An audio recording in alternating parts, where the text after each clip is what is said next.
Hatter Chicken. Cool tune. Welcome to Cities and Suburbs for 2019. Thanks for clicking in, guys. Really appreciate it. And always trying to improve the show a little bit in terms of quality and video and of the like. So we're hoping that we're coming to you pretty clear tonight. So, yeah, the weather is holding its own here, and Mr. Attitude, he's sneaking up on me, scary. Um, but he's got a good attitude. Good attitude is always welcome to the show. Um, the weather, yeah, definitely holding its own today. In and out, typical April, you know, typical April. It's a nice April. Just enough rain, maybe too much for you guys, but if you look outside, the canopy, the foliage is starting to emerge. The flora, if you will, the flora is taking off. And you look out, and I look out every day, and now I can't see some things I used to see in the wintertime because little buds are coming out and the robins are jumping around, and I'm loving it, man. You gotta love it. New England is frigging awesome. Not freaking, frigging awesome.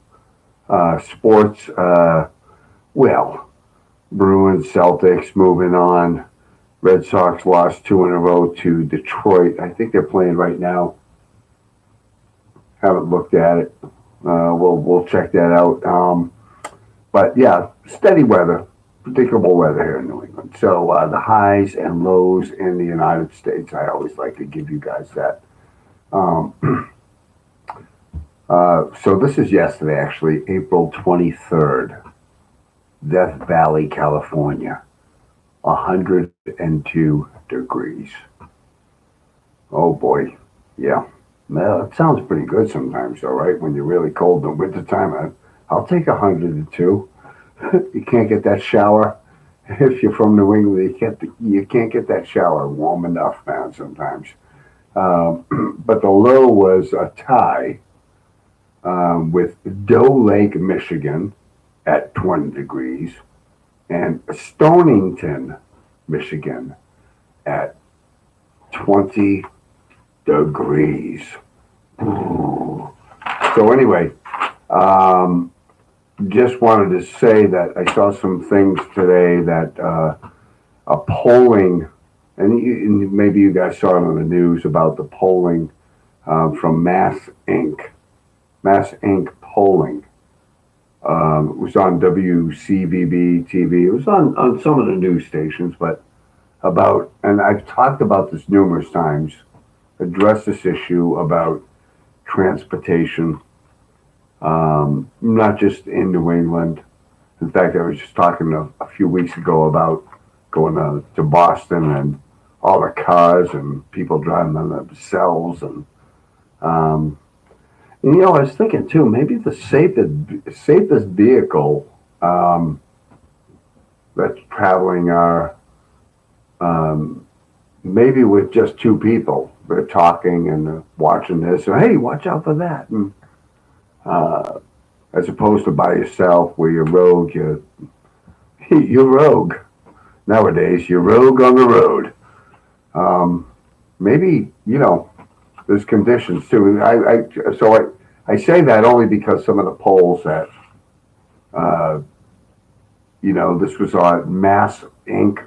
polling about commuter frustration. So right away, I always say, I'm thinking about Boston. You think about urban areas. So there wasn't much to this poll, to be honest with you, where it was conducted. How scientific was it? It's about people polled. Okay, anyway. So, and largely leaned to the MBTA, the Metropolitan Boston Transit Authority, 21% of the ridership, which I can't believe it's that high, believes that the system is working. Oh, wow. So of those 21%, what time were they going to work? How are they using the public transportation system? Okay. 66% said needs an urgent fix. So even in that group, okay, coming two, coming four, just people sitting around watching me say, man, these chains don't run on time. And I'm retired. I've been watching this for 30 years, man. 80% believe that more spending needs to be focused on the MBTA. So that's what this poll was. 53% of persons polled with Mass Inc. polling would consider, now this is the shot. This is the shot that you don't want to hear this. 53% of persons polled through Mass Inc. polling would consider finding a new job or leaving the area altogether. For everything, not just a job, but see you later. The congestion is incredible, and but we keep shifting our economy to big cars, living alone in your vehicle, and all that good stuff. So I just wanted to share, I think, which is a really sad story, and I don't want to. The Department of Children and Families Services in every state is overwhelmed. Overwhelmed. We have, and we talk about cities and suburbs and what make communities great. Are actually begins with pretty fundamental things. Taking care of each other, like giving each other everything, but making sure that our backyard is looking good, whether you own it or not. Plastic bottles and community care, I believe, is a personal responsibility. It belongs to everybody. You rent, you own, doesn't matter. So anyway, that being said, there's been a lot of neglect in terms of our Department of Children's and Family Services throughout the country. And I was just reading tonight about this poor kid, 5 years old, from Illinois, who was reported missing from an Illinois home last week, has been found. His name is Andrew A.J. F-R-E-N-U-N-D. Front. Okay. And he was, I'm sorry, and I only spelled that because I'm not particular sometimes, that the little boy was 5 years old. His remains were discovered wrapped in plastic in a shallow grave in Woodstock, Illinois. And to our shock, his mom and dad are the culprits. They called the canines in, searched the parents' house. They policemen, detectives, they're just like their canine friends. They're going to figure it out sooner or later. They know if you're BSing them or not. And they figured this couple out and pretty quickly. And then come to find out that this family has been involved with the Illinois State Department of Children's and Family Services. Okay? And so now it's gross. And they went into the house and found out that the house was gross, basically, and these DCFS workers and a few years ago in Massachusetts were under my microscope, as they are in every state.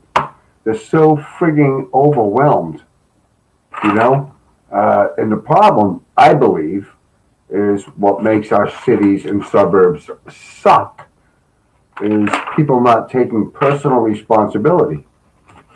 And I'm going to say that. families need to take care of families. If you're a mom and you're a dad, you know, if you're a kid right now, if you're a girl, a young girl, or a guy, or whatever, think about the consequences of the future. You know, you got to think about that. You can't keep adding to.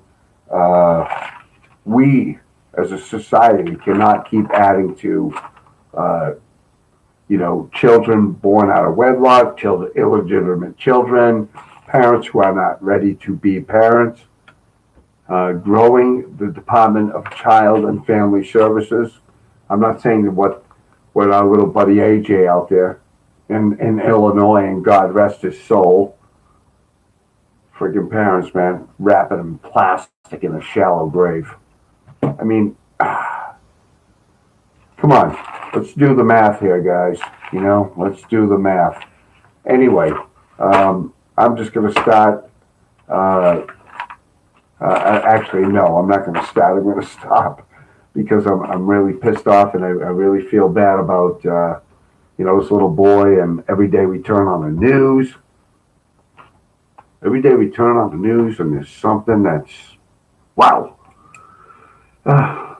Something you've never seen before, and that's unfortunate because you're going to see it again tomorrow and the day after that and the day after that.